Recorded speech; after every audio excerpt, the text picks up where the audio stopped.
ನಡೆದಾಡುವ ದೇವರು ಎಂದೇ ಖ್ಯಾತಿ ಗಳಿಸಿದ್ದ ತುಮಕೂರಿನ ಸಿದ್ಧಗಂಗಾ ಮಠದ ಶ್ರೀ ಶಿವಕುಮಾರ ಸ್ವಾಮೀಜಿಯವರ 7ನೇ ವರ್ಷದ ಪುಣ್ಯ ಸ್ಮರಣೆ ಕಾರ್ಯಕ್ರಮ. ಈ ಕಾರ್ಯಕ್ರಮ ಈಗಾಗಲೇ ಸಿದ್ಧಗಂಗಾ ಮಠದಲ್ಲಿ ಅದ್ಧೂರಿಯಾಗಿ ನಡೀತಾ ಇದೆ.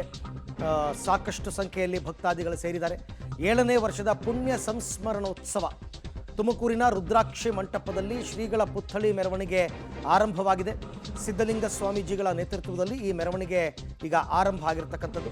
ಇವತ್ತು ಸಿದ್ಧಗಂಗಾ ಮಠಕ್ಕೆ ಉಪರಾಷ್ಟ್ರಪತಿ ಸಿ.ಪಿ. ರಾಧಾಕೃಷ್ಣನ್ ಭೇಟಿ ಕೊಡ್ತಾ ಇದ್ದಾರೆ. ಮೊದಲು ಶಿವಕುಮಾರ ಸ್ವಾಮೀಜಿಗಳ ಗದ್ದುಗೆಗೆ ಪೂಜೆಯನ್ನು ಸಲ್ಲಿಸಲಾಗುತ್ತೆ. ಅದಾದ ಮೇಲೆ ಬೇರೆ ಬೇರೆ ಪೂಜೆಗಳು, ರುದ್ರಾಭಿಷೇಕ ಮುಂತಾದದ್ದೆಲ್ಲವೂ ಕೂಡ ಇದೆ. ಇದು 7ನೇ ವರ್ಷದ ಪುಣ್ಯ ಸಂಸ್ಮರಣೆ ಕಾರ್ಯಕ್ರಮ. ಹಾಗಾಗಿ ಬೇರೆ ಬೇರೆ ಮಠಗಳ ಮಠಾಧೀಶರು, ಭಕ್ತಾದಿಗಳು ಈಗಾಗಲೇ ಮಠದಲ್ಲಿ ಸಾಕಷ್ಟು ಸಂಖ್ಯೆಯಲ್ಲಿ ಬೀಡು ಬಿಟ್ಟಿದ್ದಾರೆ. ಮೊದಲೇ ಹೇಳಿ ಕೇಳಿ ತ್ರಿವಿಧ ದಾಸೋಹದ ಸ್ಥಳ, ಹಾಗಾಗಿ ಅಲ್ಲಿ ಓದಿರ್ತಕ್ಕಂಥವರು, ಹಳೆಯ ವಿದ್ಯಾರ್ಥಿಗಳು, ಸಾಕಷ್ಟು ಸಂಖ್ಯೆಯಲ್ಲಿ ಭಕ್ತಾದಿಗಳ ಆಗಮನ ಆಗಿದೆ.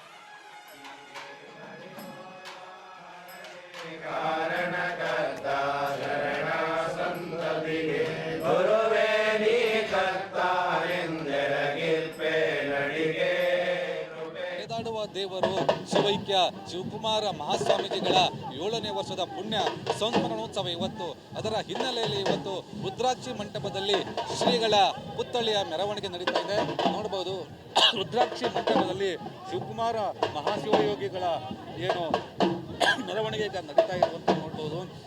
ಇವತ್ತು 7ನೇ ವರ್ಷದ ಸಂಸ್ಮರಣೆ ಹಿನ್ನೆಲೆಯಲ್ಲಿ ಸಾವಿರಾರು ಸಂಖ್ಯೆಯಲ್ಲಿ ಭಕ್ತಾದಿಗಳು ಆಗಮಿಸಿರುವಂಥದ್ದು. ಇನ್ನು ಸಿದ್ಧಗಂಗಾ ಮಠಾಧ್ಯಕ್ಷರಾದಂತಹ ಸಿದ್ಧಲಿಂಗ ಸ್ವಾಮೀಜಿಗಳು ಇದಕ್ಕೆ ಚಾಲನೆ ಕೊಟ್ಟಿರುವಂಥದ್ದು.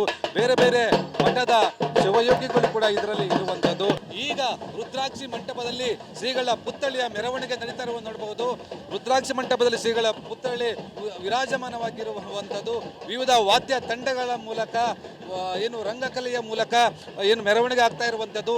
ಮಹಿಳೆಯರು ಪೂರ್ಣಕುಂಭ ಸ್ವಾಗತದ ಮೂಲಕ ಮೆರವಣಿಗೆ ಹೋಗ್ತಾ ಇರುವಂಥದ್ದು. ಸಿದ್ಧಗಂಗಾ ಮಠದ ಆವರಣದಲ್ಲಿ ಅಂದರೆ ಗದ್ದಿಗೆಯಿಂದ, ಹಳೆ ಮಠದ ಗದ್ದಿಗೆಯಿಂದ ಹೊಸ ಮಠದ ಆವರಣ ತನಕ ಇದನ್ನ ಏನು ಮೆರವಣಿಗೆ ಸಾಗ್ತಾ ಇರುವುದನ್ನು ನೋಡಬಹುದು. ಎಷ್ಟು ಮನೋಹರವಾಗಿದೆ ಈ ಒಂದು ದೃಶ್ಯ. ಇನ್ನು ಸಾವಿರಾರು ಸಂಖ್ಯೆಯಲ್ಲಿ ವಿದ್ಯಾರ್ಥಿಗಳು ಸೇರಿದಂತೆ ಭಕ್ತಾದಿಗಳು ಕೂಡ ಈ ಒಂದು ಕಾರ್ಯಕ್ರಮದಲ್ಲಿ ಪಾಲ್ಗೊಂಡಿರುವಂಥದ್ದು. ಕೇವಲ ತುಮಕೂರು ಅಷ್ಟೇ ಅಲ್ಲ, ಬೇರೆ ಬೇರೆ ಜಿಲ್ಲೆಗಳಿಂದ ಸಹಸ್ರಾರು ಸಂಖ್ಯೆಯಲ್ಲಿ ಏನು ಭಕ್ತಾದಿಗಳು ಬಂದಿರುವುದು. ನಿನ್ನೆ ರಾತ್ರಿಯಿಂದಲೇ ಬಂದು ತಂಗಿ ಈ ಒಂದು ಸಂಭ್ರಮದಲ್ಲಿ ಪಾಲ್ಗೊಳ್ತಾ ಇರುವಂಥದ್ದು. ಬುದ್ಧಿಯವರು ನಮ್ಮ ಜೊತೆ ಈಗ ದೈಹಿಕವಾಗಿಲ್ಲದೆ ಇದ್ದರೂ ಕೂಡ ಅವರು ನಮ್ಮ ಜೊತೆ ಇದ್ದಾರೆ, ಭಾವನಾತ್ಮಕವಾಗಿ ಅವರು ನಮ್ಮ ಜೊತೆ ಇದ್ದಾರೆ ಅಂತ ಈಗೇನು ಭಕ್ತಾದಿಗಳು ಹೇಳ್ತಾ ಇರುವಂಥದ್ದು. ಇವತ್ತು ಬೆಳಗ್ಗೆ 5 ಗಂಟೆಯಿಂದಲೇ ಕೂಡ ಗದ್ದಿಗೆಗೆ ವಿಶೇಷ ಪೂಜೆ ಆಗಿದ್ದು, ಈಗ ಮೆರವಣಿಗೆ ಕೂಡ ನಡೀತಾ ಇದೆ. ಇನ್ನು ಅರ್ಧ ಗಂಟೆಯಲ್ಲಿ ಮೆರವಣಿಗೆ ಮುಗಿಯುತ್ತೆ. ಅದರಲ್ಲೂ ವಿಶೇಷವಾಗಿ ಇವತ್ತು 11 ಗಂಟೆಗೆ ನಡೆಯುವಂತಹ ವೇದಿಕೆ ಕಾರ್ಯಕ್ರಮಕ್ಕೆ ಉಪರಾಷ್ಟ್ರಪತಿಗಳಾದಂಥ ಸಿ.ಪಿ. ರಾಧಾಕೃಷ್ಣನ್ ಅವರು ಕೂಡ ಬರ್ತಾರೆ. 1 ಗಂಟೆಗಳ ಕಾರ್ಯಕ್ರಮ. ಅವರು ಕೂಡ ಗದ್ದಿಗೆಗೆ ಬಂದು ಪೂಜೆ ಮಾಡಿ ಹೋಗ್ತಾರೆ. ಅದೇ ರೀತಿ ಗಣ್ಯಾತಿ ಗಣ್ಯರು ಕೂಡ ಇವತ್ತಿನ ಈ ಒಂದು ಕಾರ್ಯಕ್ರಮಕ್ಕೆ ಭಾಗಿಯಾಗ್ತಾರೆ. ನೋಡ್ಬೋದು, ಅಂದರೆ ಎಷ್ಟು ಅಂದರೆ ತ್ರಿವಿಧ ದಾಸೋಹಿ ಅಂತ ಖ್ಯಾತಿ ಪಡೆದಂತಹ, ಇಡೀ ರಾಷ್ಟ್ರಕ್ಕೆ ತಮ್ಮದೇ ಆದಂತಹ ಕೊಡುಗೆ ನೀಡಿದಂತಹ ಸಿದ್ಧಗಂಗಾ ಶ್ರೀಗಳ 7ನೇ ವರ್ಷದ ಪುಣ್ಯ ಸ್ಮರಣೆ, ಅದನ್ನು ಮಕ್ಕಳು